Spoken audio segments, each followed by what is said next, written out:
किसान आंदोलन सिंगू बॉर्डर दिल्ली धर्मवीर ढींढसा के साथ एक खास मुलाकात व परिचय पर बोले राम राज्य का सपन दिखाने वाले किसान विरोधी निकले हैं। और इसके साथ ही उन्होंने कहा कि कृषि कानूनों पर प्रधानमंत्री के झूठ से पद की गरिमा को ठेस पहुंची है।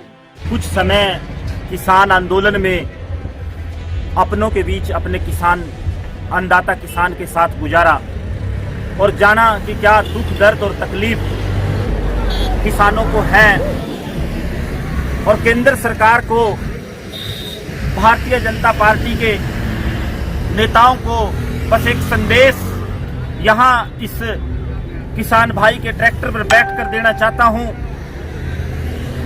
कि जब नाश मनुज पर छाता है पहले विवेक मर जाता है। केंद्र सरकार का और भारतीय जनता पार्टी के नेताओं का ऐसा नजर आता है कि विवेक मर चुका है। जो उनको अन्नदाता किसान का दुख दर्द और तकलीफ नजर नहीं आती। कल एक लंबा चौड़ा भाषण भारत के प्रधानमंत्री नरेंद्र मोदी जी ने पंजाब, हरियाणा और उत्तर प्रदेश के किसान जो यहाँ बैठे हैं दिल्ली के बॉर्डर पर, गूंगी और बहरी हो चुकी सरकार को अपना दुख दर्द और तकलीफ बताने के लिए कि 3 काले कानून जो जबरदस्ती किसानों के ऊपर थोपने का काम किया वो खेती और किसानी को बर्बाद करने का काम करेंगे। प्रधानमंत्री जी, आप किसानों की आमदन दुगनी करने का वायदा करके इस देश की सत्ता पर काबिज हुए थे। आखिरकार ऐसे क्या कारण हो गए कि सत्ता में आने के बाद आपने खेती और किसानी की सुध लेने की बजाय खेती और किसानी को बर्बाद करने के लिए खेती और किसानी के ऊपर कुठाराघात में कहूंगा एक प्रहार करने का काम किया इन 3 काले कानूनों के माध्यम से। जो आपकी पार्टी को, मैं सीधे शब्दों में कहूंगा, भारतीय जनता पार्टी को जो लोग आर्थिक रूप से चुनावों में पैसे की मदद करते हैं, खेती और किसानी को उन लोगों के पास आपने बेचने का जो फैसला किया, आपको दिल्ली की सीमा पर बैठे किसानों का दुख और दर्द नजर नहीं आता। आप मध्य प्रदेश के किसानों को संबोधित करते हैं और यह बड़े दुख और विडंबना की बात है कि आजादी के बाद शायद किसी प्रधानमंत्री ने अपने अन्नदाता किसान से, उस किसान से जो न केवल देश की 50% आबादी को रोजगार देने का काम करता है बल्कि 130 करोड़ की आबादी का पेट भरने के बाद भी अन्न के भंडार भरे हों और दूसरे देशों में भेजने के लिए पर्याप्त अनाज एक्सपोर्ट के लिए देश में ऐसे हालात पैदा कर दे, उस देश में जहां सरकारों पर दबाव बनाया जाता था कि अगर हम आपको अनाज नहीं देंगे तो आपके लोग भूखे मर जाएंगे। ये अन्नदाता किसान की दिन रात की मेहनत है, ये हरित क्रांति के परिणाम है। लेकिन आप चंद एक पूंजीपतियों को खुश करने के माध्यम से, उनको खुश करने के लिए खेती और किसानी को बर्बादी के कगार पर इन कानूनों के माध्यम से लेकर जाना चाहते हैं। आपसे इस वीडियो के माध्यम से, संदेश के माध्यम से एक आग्रह कि एक बार दिल्ली के इस बॉर्डर का नजारा देख लीजिए जहां की तस्वीर बदल दी किसानों ने। आप अपने कार्यकाल में शायद गरीब और भूखे लोगों को जो दिल्ली की सड़कों पर बैठे थे उनको अन्न न दे पाए, भर पेट रोटी न दे पाए, लेकिन अन्नदाता किसान ने उनका भी पेट भरने का काम अपने शिविरों में, अपने ट्रैक्टरों के अस्थायी ठिकानों में लंगर के माध्यम से किया। आपकी आईटी सेल के लोग जो किसानों को खालिस्तानी आतंकवादी कहकर अपमान करते हैं, उसके लिए आपकी पार्टी को क्षमा किसान, अन्नदाता किसान से मांगनी चाहिए। आपने कल एक भाषण के माध्यम से जो झूठ देश की आवाम को, जनता को परोसने का काम किया, जो बहकाने और बरगलाने के माध्यम से किसान आंदोलन को कमजोर जन समर्थन न मिले, ये प्रयास किया गया। आपने कहा कि आपने स्वामीनाथन आयोग की रिपोर्ट लागू कर दी। प्रधानमंत्री जी, आपके मुंह से ये झूठ अच्छा नहीं लगता। स्वामीनाथन आयोग की जो सिफारिशें हैं उसमें C2 कॉम्प्रिहेंसिव कॉस्ट प्लस 50% मुनाफे के साथ कीमत तय होती है। लेकिन आपने कहा हमने MSP बढ़ाने का काम किया। अगर आपसे पहली सरकारें और आपकी सरकार के समय में जो MSP में बढ़ोतरी हुई उसकी तुलना की जाए तो उसमें काफी कम आपके समय में बढ़ाई गई, जहां दूसरी तरफ महंगाई का इंडेक्स बहुत ऊपर तक चला गया।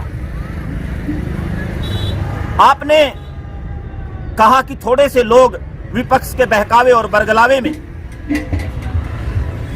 केवल इन कानूनों का विरोध कर रहे हैं। आप एक बार दिल्ली के सिंघू बॉर्डर, टिकरी बॉर्डर और दूसरी जगह जो किसान बैठे हैं उनका नजारा जरा आकर देखिए। आपको पता लगेगा कि अन्नदाता किसान आपकी सरकार के दरवाजे पर दस्तक दे रहा है इन कानूनों के खिलाफ। आपने कहा हमने किसान को आजादी दे दी, वो देश में कहीं भी फसल बेचने का काम कर सकता है। लेकिन इससे बड़े दुख और विडंबना की बात क्या होगी कि ये भी एक झूठ और झूठा प्रचार आपने किया गया, क्योंकि किसान के ऊपर पूरे देश में अपनी फसल बेचने पर कभी कोई बंदिश नहीं थी, वो व्यापारियों पर शायद होगी। और आप इस बात में जो सरकारी खरीद की व्यवस्था हरियाणा और पंजाब जैसे प्रदेशों में थी, जहां सरकारें मिनिमम सपोर्ट प्राइस पर किसानों की फसल खरीदकर भंडारण कर गरीब लोगों को देने का काम करती थी, आपने उसको बर्बाद करने का काम किया। देश की अर्थव्यवस्था आज बांग्लादेश से नीचे आपकी नीतियों के कारण, चाहे वो GST की नीति थी, चाहे नोटबंदी की नीति थी, उसके कारण पहुंच चुकी है। खेती और किसानी का एक सेक्टर बचा था जो देश की अर्थव्यवस्था को सहारा देने का काम कर रहा था। लेकिन आपके ये 3 काले कानून खेती और किसानी को भी बर्बाद करने का काम करेंगे।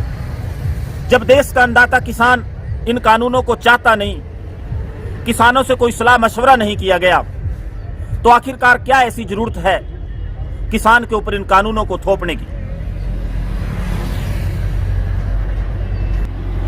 राम राज्य की बात करते थे। अगर राम राज्य की ही बात करें तो जब राम ने एक राजा के कर्तव्य को निभाया तो अपनी प्रजा के धोबी की बात मानते हुए अपनी पत्नी का त्याग कर दिया था कि एक स्वस्थ परंपरा मैंने कायम करनी है। लेकिन आपने हजारों और लाखों की संख्या में जो किसान आंदोलन आपके कानूनों के खिलाफ कर रहे हैं, उनको दबाने का, मिथ्या प्रचार के माध्यम से फूट डालने का, उनको बदनाम करने का काम किया, झूठा प्रचार कराने का काम किया उनके खिलाफ। अगर लोकतांत्रिक व्यवस्था की ही बात करें तो आदरणीय प्रधानमंत्री जी विवेक से काम लें और इन काले कानूनों पर पुनर्विचार करते हुए इनको वापस लेने का काम करें, क्योंकि अन्नदाता किसान रहबर आजम दीन बंधु सर छोटू राम के शब्दों में अगर कहूं, जब नाराज होता है, जब सरकारों से खफा होता है, जब सरकारें उसके रोजगार पर, उसके काम धंधे पर, उसके अस्तित्व पर कुठाराघात करती हैं, चोट करने का काम करती हैं, तो वो कानून तोड़ने का नहीं बल्कि सरकारों की कमर तोड़ने का काम करता है। आप कहते हैं कि थोड़े से किसान इस आंदोलन में हिस्सा ले रहे हैं। मैं कहता हूं कि आजादी के बाद, आजादी की लड़ाई के बाद इससे बड़ा कोई आंदोलन देश में किसी सरकार के खिलाफ, किसी कानून के खिलाफ कभी नहीं हुआ।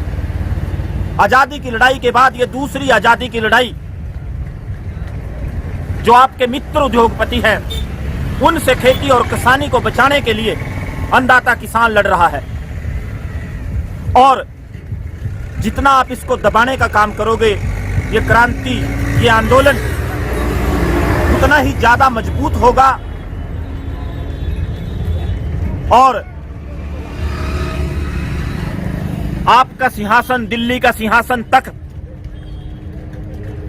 डोलेगा और आपको अपने इन कानूनों पर, अपने इन फरमानों पर पुनर्विचार करना होगा।